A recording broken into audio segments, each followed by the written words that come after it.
बिस्मिल्लाहिर्रहमानिर्रहीम। शुरू करता हूँ अल्लाह के पाक नाम से जो बहुत बड़ा मेहरबान नहायत रहने वाला है।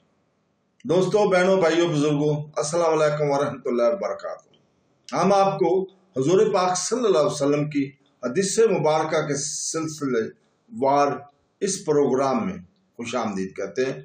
और ये हदीस मुबारक का सफ़र हमने सही बुखारी से शुरू किया हुआ है, जिसे उम्मत मुसलमान ने मुतफिका तौर पर कुरान पाक के बाद सबसे मोतबर किताब करार दिया।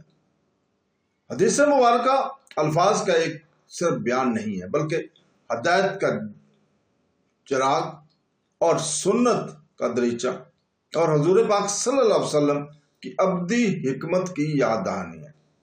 तो आइए आज हम सही बुखारी की हदीस नंबर 68 को बयान कर रहे हैं। आप इसको सुने, जिसमें हजरत इब्ने मसूद रजी अल्लाह तआला से रिवायत की है। उन्होंने फरमाया कि नबी करीम सल्लल्लाहु अलैहि वसल्लम हमारे उतार जाने के अंदेशे से हमें वाज और नसीहत करने के लिए वक़्त और मौका और महल का ख्याल रखते थे। तो दोस्तों, बहनों, भाइयों, बुजुर्गों, अल्लाह ताला से शुक्रगुजार हैं कि उसने हमें अपने प्यारे हबीब सल्लल्लाहु अलैहि वसल्लम के इस कलाम से नवाजा है।